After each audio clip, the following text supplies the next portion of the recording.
네, 참석자 여러분의 의견 들어보겠습니다. 말씀 주실 때는 성함과 함께 소속 그리고 간단한 자기소개를 해주시면 감사하겠습니다. 여기 계신 보다 많은 분들의 의견을 듣기 위해서 발언은 최대한 간결하게 핵심만 요약해서 정리해서 부탁드리겠습니다. 의견 주실 분들은 앉으신 자리에서 손을 들어주시면 되겠습니다. 그리고 안기령 대변인님, 이거 진행하실 때 혹시 구분이 가능한지 모르겠는데 가급적이면 일단 전문가나 특정한 영역을 대표하시는 분들이 계신 그분들 먼저 좀 해보면 좋을 것 같아요. 일단 저희가 구분하지 않고 다 들어오셔서 자유롭게 앉으셨는데 적절히 잘 하십시오. 그래서. 네, 일단 의견을 몇 분 들은 다음에 전문가 분들, 학계에서 오신 분들 제가 이렇게 손 들어달라고 말씀드리겠습니다. 제일 먼저 손 드셔서요. 여기 마이크 전해드리겠습니다. 네, 대통령님 이렇게 일반 시민들이 의견을 낼 수 있는 기회를 주셔서 먼저 감사 말씀드립니다. 저는 서울 은평구에서 50년 된 주택에서 35년째 살고 있는 김종규라고 합니다. 청와대보다 규모는 훨씬 작지만 훨씬 행복한 집이라고 말씀드릴 수 있습니다. 오늘 저는 부동산 특히 재개발 과정에서 추진 과정에서 소외받는 강제 철거 이주민들의 목소리를 전달하려고 왔습니다.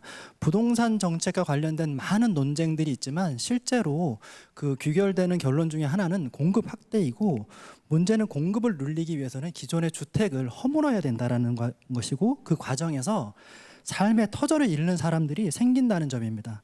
통계에 따르면 재개발 이후에 원주민들의 재정 착률은 27%입니다. 다시 말하면 10명 중에 7명 이상이 재개발이 끝나면 그 동네를 떠납니다. 저처럼 인생의 대부분을 한 공간에서 보낸 사람들이 그 집을 잃는다는 것은 마치 가족을 잃는 것 같은 고통이기도 합니다. 그렇다고 제가 재개발은 절대 악이고 절대 하면 안 된다는 말씀을 드리러 온 건 아니고요. 다만 제 경험을 바탕으로 해서 재개발 추진 과정의 문제점과 대안 3가지를 간략하게 말씀드리고자 합니다. 간략하게 정말로 간략하게 해주시기 바랍니다. 첫 번째로 주민 반대로 무산된 재개발 사업은 일정 기간 동안 재신청을 제한해야 합니다. 제가 사는 동네의 경우에도 3년도 안 되는 기간 동안에 3번이나 동일한 소규모 재개발이 추진되고 있습니다. 표면적으로는 주민들의 자발적 의견을 모아 신청을 한다고 기간 제한을 하자. 네, 맞습니다. 두 번째는 주민 의견 수렴 과정에 대한 관리 감독을 강화해야 되는 부분이 있고요. 왜냐하면 주민 의견이 오염됐다고 하면 거기에 따라서 발생되는 그 재개발이 정당성을 가지기가 어렵다고 봅니다. 세 번째는 충분히 사용할 수 있는 주택까지도 재개발로 허무는 그런 제도를 좀 바로잡아 주십사 하는 부분이 있습니다. 모두가 공급을 확대하고 재개발 규제를 완화해야 된다고 얘기하는데 그래서 그걸로 주택 문제, 공급 부족 문제가 해결되면 저도 국민의 입장에서 기쁠 건데요. 하지만 그것이 원치 않는 어떤 이주를 강요받는 주민들의 희생이 위해서 이루어지고 절차적 정당성이 없다면 이 부분은 고려돼야 된다고 생각합니다. 감사합니다. 많은 문제들 지적해 주셨는데 재개발, 재건축, 정비 사업 여러 가지 유형이 있을 텐데 우리가 통상적으로는 재건축의 경우는 가구 수가 늘어나는 경우들이 있긴 하지만 그 역시도 크게 많이 늘어나는 것 같지는 않고 평수가 늘어나기 때문에. 근데 재개발의 경우는 사실은 총 입주 가구 수는 줄어드는 게 통상인 것 같긴 해요.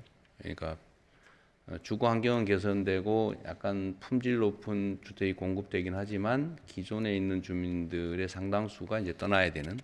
그래서 총 가구 수는 오히려 줄어드는 측면들도 있어 보입니다. 그러니까 아주 과밀한 지역의 경우는. 그게 과연 신규 주택 공급 효과가 있다고 볼 수 있냐에 대한 논쟁들은 있는 것 같아요.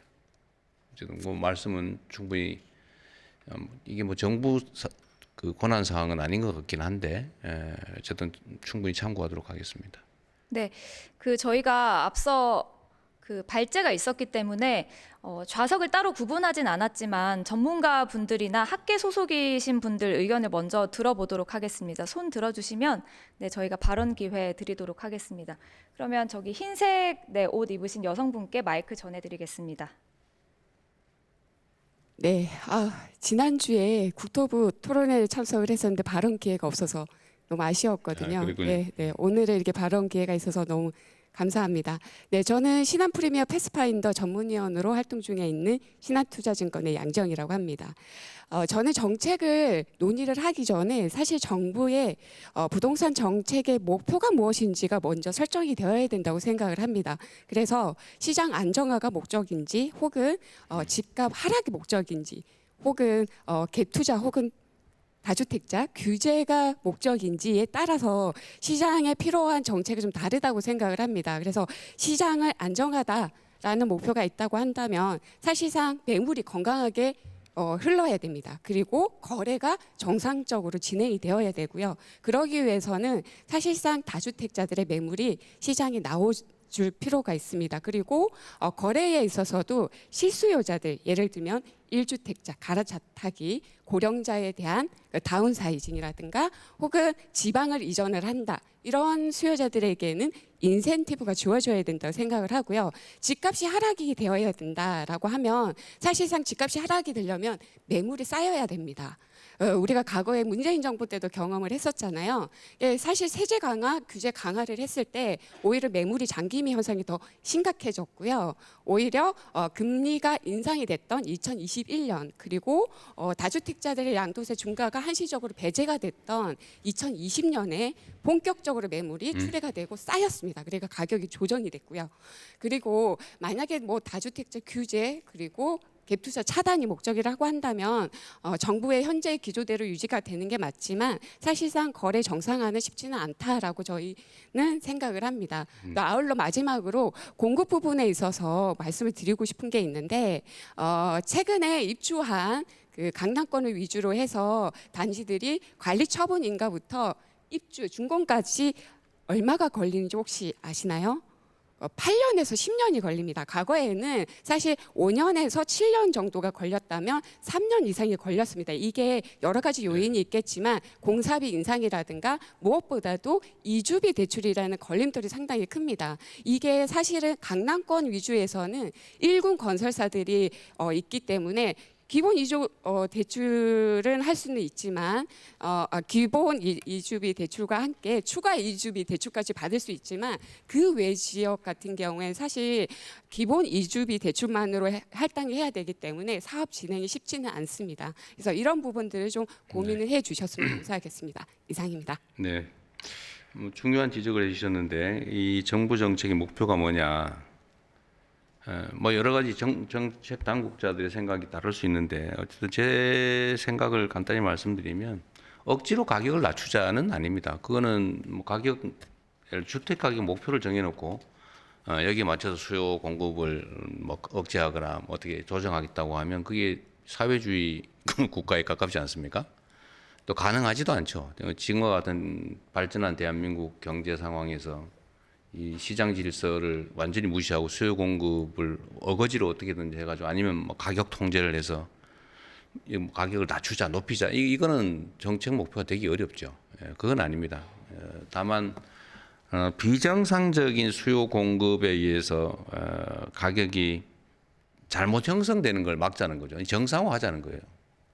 저는 그런 생각을 합니다. 예를 들면 나는 한강이 내려다 보이는 아파트라면 가격이 얼마든지 상관이 없이 무조건 사야 되겠어. 그리고 나는 그럴 경제적 능력이 돼. 세금 뭐 필요하면 얼마든지 내지 뭐 그 정도 가지고 나의 수입 상황이라는 걸 봤을 때 부담되지 않아. 저는 이거 존중해 줘야 된다고 생각해요. 당신 이 아파트는 얼마 이상이 되면 안 돼. 이런 생각을 할 필요는 없죠. 그리고 똑같은 주거 환경을 가지고 있더라도 아니 뭐 특정 지역에는 무슨 특별한 의미가 있어서 그걸 비싸게 서로 거래한다. 희소성 때문에 예를 들면 뭐 누가 한때 살았던 공간이다 뭐 이래서 비싼 경우도 있잖아요. 뭐 그걸 왜 그걸 통제하겠습니까? 다만 거기에 대해서는 사회적 부담을 상응하게 하는 게 필요하다. 그래서 나는 뭐 특정 지역에 대해서는 뭐 그 인근 지역보다 골목 한 개 차이로 가격이 2배 차이가 나고 그런 경우 많잖아요. 저는 그게 비정상이라고 보지 않아요.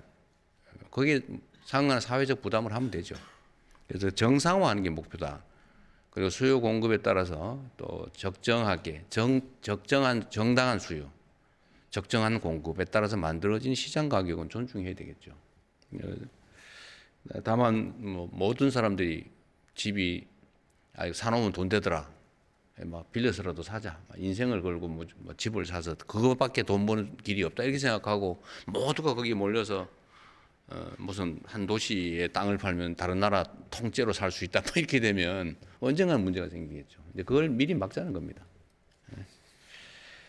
그 외에 나머지 의견은 또 저희가 참고하도록 하겠습니다. 네, 전문가분들이나 학계 소속이신 분들 의견 한 번 더 듣고 댓글 소개해드리겠습니다. 맨 앞에 계신 여성분께 우리 마이크. 최상욱 선생은 전문가 아닌가 봐요. 손을 안 드시는데. 이름만 분류를 그렇게 해놨어요. 네. 네, 맨 앞에 계신 여성분께 마이크 전해드리겠습니다. 네, 맨 앞에 계신 여성분이 정세훈 교수님이시군요. 네. 예, 충남대학교 경제학과에서 학생들을 가르치는 정세은입니다. 저는 실수요자 위주로 부동산 시장을 바꾸겠다라고 하는 그 정책 방향에 대해서 정말 공감을 합니다. 그러나 이 실수요자가 누구냐라고 했을 때 정책의 대상이 되어야 할 핵심 실수요자에 대한 정의가 좀 되어야 한다고 생각합니다.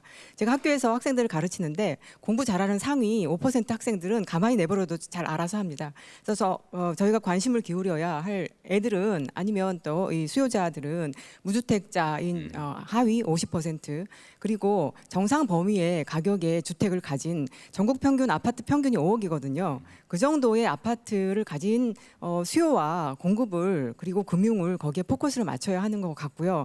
우리가 서울에 2, 30억짜리 아파트 공급이 부족해서 현재의 문제가 발생하지는 않습니다. 저마저도 그런 아파트를 살 수가 없고요. 이미 그런 아파트들은 피카소의 명품 같은 아파트라고 저는 생각을 합니다. 그런 아파트들은 부모의 재력 그리고 은행의 도움 그리고 맞벌이 대기업 이런 부부들이 가능한 것이어서 오히려 그런 집이 공급되어야 되지 해서는 안 된다는 것은 아닌데요. 그것이 너무 언론 지상을 휘두르고 있어서 마치 그것이 부족해서 우리나라의 그 부동산 문제가 있는 것처럼 그리고 정책이 너무 거기에 이제 과잉 반응하는 것은 맞지 않다고 생각을 합니다. 오히려 그런 부분에서 투기가 발생하지 않도록 세제가 잘 잡혀야 하고요.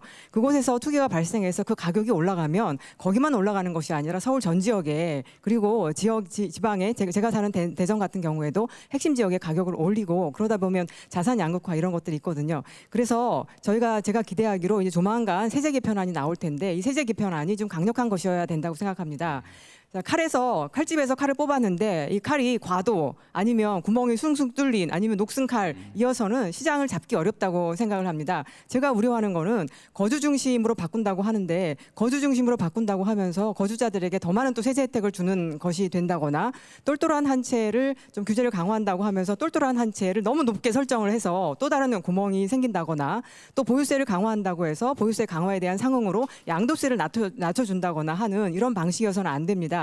지난번 문재인 정부 때 초기에 다주택자 규제를 강화하면서 똘똘한 한 채나 주임사 제도에 대한 이 과세를 약화했던 것이 큰 구멍을 만들어냈거든요. 그래서 이번에는 정말 좀 이 정도면은 제가 지역에 내려와서 2005년에 지역에 내려와서 2010년에 5억짜리 집을 샀는데 지금도 5억입니다. 저는 불만이 하나도 없습니다. 그런데 서울에 살지도 않으면서 서울에 집을 사는 사람들이 불로소득을 어마어마하게 누리는 걸 보면 나도 이제 떠야 되나 이런 생각을 합니다. 이런 생각하지 않도록 실거주하는 사람들 위주로 부동산 시장이 될 수 있도록 이번에 부동산 세제는 좀 강력하게 좀 나와줬으면 좋겠습니다. 감사합니다. 그럼 마이크 드신 김에 똘똘한 한 채라고 하니 사실은 우리 사회에 심각한 문제를 야기했죠.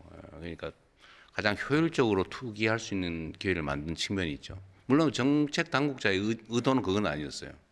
일가구 1주택을 존중하고 보호하자. 하다 보니까 대신에 그 비싸든 싸든 똑같이 취급하다 보니까 효율적으로 한 채를 사서 투자 이익을 누리게 된 거죠. 그런데 거기다가 이제 거주용이냐 주거용이냐 아니면 투자 투기용이냐를 구분하지 않다 보니까 정말 작은 구멍에서 엄청난 일이 벌어진 거죠. 이게 대한민국 부동산의 특성이라고 할 수 있는데 이 압력이 너무 높아서 투자 투기 압력이 너무 높아서 조그마한 구멍만 있어도 거기가 뻥 터져버리거든요. 온갖 걸 잘해놔도 그 문제 중에 하나였던 것 같은데요. 그러니까 어떤 선도적인 아파트 가격이 다른 데를 끌어올린다. 이광수 선생 주로 주장이신 것 같은데 일리가 있는 얘기 같아요. 어디가 한 오르면 따라 오르는 거죠. 키 맞추기를 하고 그래서 이거를 좀 규제해보자는 생각 중에 하나가 이제 초고가 주택을 누르자. 쭉 단지들이 있으면 여기를 누르면 단계적으로 계속 올라가는 수가 있어서 어딘가 막히면 단계적으로 더 압력이 줄어들지 않겠나 이 생각이잖아요. 근데 그렇게 할 때 그럼 어느 정도의 그 예를 들면 세부담 이게 어느 선에서 어느 정도가 적정한지 한번 그 얘기 한번 해보시죠. 뭐 예. 다양하겠지만 간단하게. 똘똘한 한 채는 뭐 현재 간단하게 얘기하면 종부세 대상일 거다. 일단은 현재 기준으로 본다면 비주거용과 비주거용 그 주거용이 아닌 이걸 구분할 거냐? 구분한다면 어느 정도 가중할 거냐? 초고가로 만약 키재기 경쟁을 누른다면 어느 금액에서 어느 정도가 적정하냐? 그 얘기를 한번 듣고 싶어요. 예, 다른 얘기 알겠습니다. 말고. 예. 저는 실거주에 대해서만 뭐 보호를 한다면 보호고 해야 될 것 같고, 그리고 전국 평균 가격이면 너무 낮을 수 있어요. 그래서 전국 평균 서울은 가격에 전국 평균 가격 아파트가 없어요. 예, 평균 가격이 한 2배 정도. 근데 이제 거기에 그 이상이 돼서 걸리더라도 거기까지는 봐주고 그 위에 차액에 대해서 그 주는 정도. 것이기 때문에 어느 정도 그러니까 정도는 예, 그래서 전국 평균의 한 2배 정도까지. 10억 이상은 초고가로 보자. 예, 네. 그렇습니다. 아니, 저 5억짜리 가중은 어느 집 정도? 예? 가중은 어느 정도? 가중이라뇨? 예를 들면 거기에다 추가 부담을 어느 정도 시키는 지금 종부세 이렇게 누진도로 되어 있잖아요. 네. 그래서 지금의 종부세 누진도 사실은 지난 정부 때 완화했었습니다. 아니, 그러니까 그래서 그건 저는 다 알고 있는 얘기니까 최종 의견만 한번 얘기해 보세요. 예, 어느 정도 가중하면 된다고 생각하세요? 어려워요? 그 위쪽에서 한 1% 정도. 1%? 예, 실효세율 한 1% 정도. 10억 자 5억 이상이 되면 한 10억 이상이 되면 10억이란 시가를 근데 이제 말하는 거예요. 그때 그 위도- 잠깐만 교수님. 예. 자, 그게 너무 길어져. 알겠습니다. 10억 이상이 되면 그 10억은 시가를 의미하는 거예요? 아니면 이렇게 뭐라 그래 과세 표준을 얘기하는 거예요? 뭐 저의 마음속으로는 시가를 원하지만 시가 10억 이상이 예. 돼서는 1%에서부터 누진을 시작하자. 벌써 다들 이제 과하다 뭐 이런 말씀을 뭐 아니 그거 하시는데. 하지 마. 지금 그럴 시간 저는- 없어요. 예. 그한 1% 정도? 예, 예. 네, 알겠습니다. 예. 이거 참고하자고 한번 얘기해 본 거예요. 네. 네, 또. 그 댓글 몇 개 소개해드리고 싶은데요. 지금 온라인으로도 많은 분들이 함께해주고 계십니다. 먼저 TJVG9CB님이 모든 매수가 아파트에 집중되어 있는데 비아파트 단독주택은 주택수에 포함하지 말아야라고 하셨고요. 그리고 JNH7767님이 30억 실거주 이상 보유세 대폭 인상, 다주택자는 기한 내 팔 수 있게 퇴로 마련이라고 의견 남겨주셨습니다. 네. 그리고 찡찡 J9B님이 생애 최초 실수요자 집단 대출 기계약 완료된 건들 주담대 대출 규제 완화를 간곡히 요청드립니다.라고 하셨고요. 자율주행 B8J님이 주택 공급은 민간 건설보다는 공공건설 임대, 분양을 통해 저렴하게 공급해야 자원은 부동산 관련 세금을 공급에 투자해야라는 의견 주셨습니다. 네. 일단은 뭐 팩트를 하나 확인하면 우리가 지금 주로 규제 또는 대책을 수립하고자 하는 건 주로는 아파트죠. 비아파트에 대해서는 뭐 거의 특별한 규제를 하지 않는 오히려 권장하는 그런 상태라는 말씀을 좀 드립니다. 네, 또 계속 진행하죠. 좀 네. 가급적 간략하게. 구분 없이 받겠습니다. 제가 전문가 분들이라고 했는데 그건 참석 신청 기준으로 그런 거고 대통령님 말씀하셨지만 많은 분들이 전문가시잖아요. 여기 맨 앞에 계신 하늘색 재킷 입으신 남성분께 마이크 드리겠습니다. 제가 며칠 전에 유튜브에서 봤어요. 네. 이렇게 하면 간단하게 얘기를 할 수 있다 이런 취지여서. 네. 그 근데 KBS 뭔지를 잘 경제소 모르겠- 진행하는 약간 최부심이라고 동의는 안 합니다. 되던데. 일단 그 정부 부처에서 공급과 금융 세제에 대한 종합적인 그 접근을 하는 것은 뭐 굉장히 바람직한 상황이라고 생각을 합니다. 다만 주택이라는 것이 이번에 보셨던 것처럼 공급부터 금융 세제가 다 연결이 된 거기 때문에 금융시장에 F4라고 하는 제도가 있고 기관들의 정례적인 모임이 있는 것처럼 요약해서 주택에서도 H3라는 그런 모임을 통해 가지고 계속해서 이런 대책을 후속해서 하셨으면 좋겠고요. 그리고 지금 논의되고 있는 것이 제가 볼 때는 하나의 함정으로 인해 가지고 원하시는 목적을 달성하지 못할 가능성이 아주 높은 것 같습니다. 무슨 말씀이냐면은 주택 공급의 주체는 공공과 민간이 있고 공급 유형은 분양과 임대가 있는데요. 지금 정부의 97 대책이든 129 대책이든 522 대책이든 526 대책이든 어느 대책을 보더라도 공공 분양, 공공 임대, 민간 분양은 있지만 민간 임대가 이재명 정부 5년 동안 몇 호가 지어질 것인지, 어느 지역에 지어질 것인지, 어떤 유형으로 지어질 것인지에 대한 내용이 아예 존재하지 않습니다. 그리고 아까 진미훈 박사가 말씀하셨지만 비아파트 착공이 크게 무너진 것은 비아파트와 관련한 공급 금융도 무너졌기 때문인데요. 그래서 제안드리고 싶은 부분은 민간 임대를, 민간 장기 임대를 건설로 통해서 공급하는 사업자를 집단적으로 육성하는 제도와 시스템과 공급자 금융을 도입하셔서 민간 분양과 분절을 시켜야, 지금 민간 분양 및 매매 시장에 도입하려고 하는 여러 규제들이나 보유세 같은 그런 제도들이 도관처럼 민간 임대 시장으로 흘러오지 않거든요. 현재의 경우에는 이런저런 정책들을 썼을 때 이것이 자연스럽게 민간 임대로 흘러오기 때문에 이것이 임대로 상승으로 이어지고 임차인들이 주택 매매 수요를 만들어내는 그런 방식으로 작동을 하면서 다시 한번 원래 목적했던 정책 목표가 도입되지 않을 가능성이 굉장히 높다는 생각입니다. 그래서 진 박사님 얘기하신 거 이상으로 여기서 비아파트가 다가구 이런 것만 얘기하는 게 아니라 주거 오피스텔과 주상복합 수준의 그런 고퀄러티의 비아파트 공급 사업자, 공급자 금융 이런 부분을 하셨으면 좋겠습니다. 네. 민간 건설 임대, 비아파트, 뭐 아파트도 상관없고, 네, 건설 임대 부분은 우리가 무관심한 것은 아니고 기존의 제도들이 나름은 있죠. 근데 그게 잘 작동을 안 하는 거겠죠. 네, 가령 금융만 하더라도요. 지금 일반적인 PF 금융은 토지와 공사비를 빌려서 분양을 통해서 상환을 해야 됩니다. 그러나 임대사업자라고 생각해 본다면은 상환을 할 수가 없죠. 공사비를 조달했는데 그거를 상환을 당장 할 수가 없기 때문에 임대사업을 할 수조차 없거든요. 그래서 아까 비아파트 착공이 왜 안 됐냐면 한국에서는 그것을 전세금으로 받아가지고 100가구를 공급하게 되면 공사비가 3억인데 100세 되면 300억이 되지 않습니까?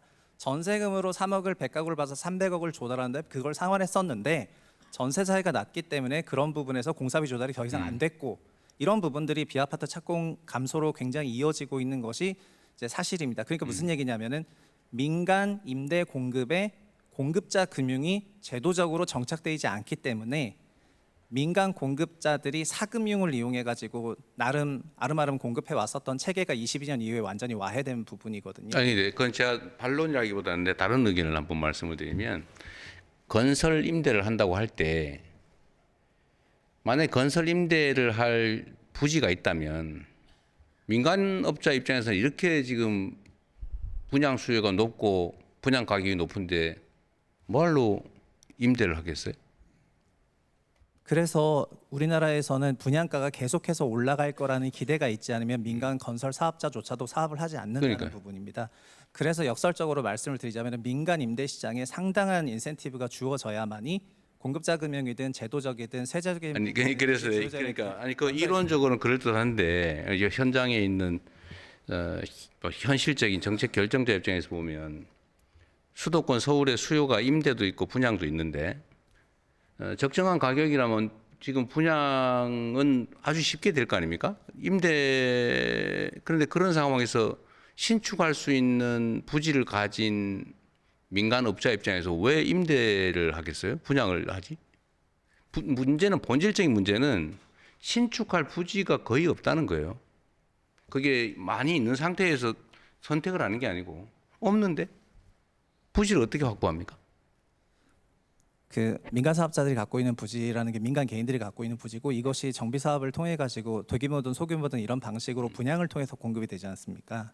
그런데 지금 필요한 것은 아까 진 박사든 국토연구원의 박천규 박사든 똑같이 얘기하신 것은 도심 내에 주거용지만 있는 것이 아니라 비주거용지도 많고 유휴부지도 많고 용도를 전환하거나 할 수 있는 용지들도 많이 그런 있습니다. 것들은 발굴을 해야 되겠죠. 네, 하여튼 그런 사업, 알겠습니다. 그런 부분에 대해서 이제 전폭적인 혜택을 주면서 이 사업을 육성하시는 것이 좋을 것 같습니다. 네, 그건 네. 검토를 한번 해보죠. 네. 다른 분들 의견도 듣겠습니다. 뒤쪽으로 가겠습니다. 그 하늘색 셔츠 입으신 분께 마이크 전해드리겠습니다. 죄송하지만 정해진 순서에 따라서 해주시면 좋겠습니다. 네, 죄송합니다. 죄송합니다만 정해진 순서에 따라서 해주시면 감사하겠습니다. 저는 지금 하늘색 셔츠 입으신 분께 발언 기회를 드렸거든요. 들어주시면 좋겠습니다. 아니 그렇게 하기에는 거의 제가 지금 왜 하늘색 그렇게 되면 끝이 셔츠를 없어요. 예. 입으신 분께 발언 기회를 드렸습니다. 시간은 제한되어 있고 주제는 너무 많고 하실 말씀이 너무 많을 겁니다. 예. 네, 지금 온라인으로 지켜보시는 분들도 많으니까요. 성숙한 토론 문화를 위해서 좀 협조를 부탁드리겠습니다. 발언 듣겠습니다. 안녕하십니까. 제주도에서 왔습니다. 현장을 직접 느끼고 있는 공인중개사이고요. 간략하게 최대한 말씀드려보도록 하겠습니다. 저는 세금, 금융, 임대 사업자 부분에서 한 가지씩 말씀을 좀 드려보고 싶습니다. 먼저 세금. 이것은 거래세 완화가 무조건 필요하지 않을까 생각이 됩니다. 시장에서 다주택자들이 매물 소화가 어느 정도 필요하다고 느끼는 바가 충분한데 제주 지역의 경우 살만한 집의 거래가액은 4억에서 5억 정도가 스타트 금액입니다. 하지만 이건 금융하고도 같이 관계가 있는데 제주도의 평균 근로자의 임금이 271만 원으로 연봉이 3,300만 원 정도의 수준입니다. 그러면 70% 정도의 대출을 받게 되면 살 수 있는 집의 금액이 3억에서 3억 5천만 원 정도가 됩니다. 그래서 세금 금융하고 같이 연계에 대해서 말씀을 드리면 현재 지금 DSR이 40% 정도로 되어 있고 스트레스 DSR도 적용이 되어 있습니다. 이건 지방하고 수도권이 같이 되어 있는 부분이기 때문에 이건 지방하고 조정 대상 지역을 좀 분리해야 되지 않을까라고 생각합니다. 그래서 조정 대상 지역의 집값을 조정하려고 하시면 그 부분은 풀지 못한다고 하더라도 지방의 DSR은 조금 배제를 해주시는 게 어떤가라는 생각이 이제 제안이고요. 그리고 이것하고 더불어서 임대인의 보증금을 반환하는 대출하는 경우에는 DSR과 스트레스 DSR도 같이 풀어주시는 게 어떨까 생각이 듭니다. 보증금을 받지 못한 임차인이 이제 임대인이 DSR에 묶여서 이제 대출을 받지 못해가지고 보증금을 돌려주지 못하면 그 매물은 경매로 나오게 되는데 그것은 현재 임차인에게도 큰 피해가 되고 그 해당 부동산도 시세보다 큰 가격이 떨어져서 매매가 되기 때문에 시장에도 좋지 않은 영향을 주는 것 같습니다. 더불어서 임대사업자 관련해서 한 가지만 더 건의드리겠습니다. 착한 임대인들이 살아남기가 조금 어렵습니다. 왜냐? 어떤 사정으로 인해서 임대료를 좀 감축을 해주려고 하면 5%라는 증액선이 있어서 예를 들어서 월세 100만 원에 주던 것을 당신의 사정이 딱하니 내가 70만 원 주겠소라고 이번에 인정을 해버리면 다음 5%라는 캡에 막혀서 다음 임대료를 올리기가 어렵습니다. 시장가액을 받기가 어렵기 때문에 예를 들어서 다가구 원투룸의 경우 원래 100만 원이 받다가 70만 원 정도 낮춰주었다. 그러면 다시 캡을 70만 원에서 5%가 아니라 원래 받던 금액인 100만 원 혹은 시장가액 정도로 그 기준을 삼는 게 어떤가 제안드립니다. 감사합니다. 네, 이게 여러 가지 아주 일리 있는 지적이시고요. 이게 이제 구체적 타당성 있게 좀 정책을 세분화하자. 일반적인 규제나 대책을 만들면 그 틈새들이 많이 생긴다는 거거든요. 이거 아주 일리 있는 지적이신데, 뭐 나름은 그렇게 해왔으면 아마 아직까지도 부족한 것 같아요. 요 사례들은 좀 찾아보고 앞으로 우리도 이제 효율성이 최대화될 수 있도록 좀 핀셋형으로 예를 들면 그 상황에 맞춰서 많이 이렇게 좀 세분화할 필요가 있습니다. 정책 당국자들이 좀 어렵기는 하고 업무가 많아지긴 하겠지만 그렇게 하는 게 맞을 것 같아요.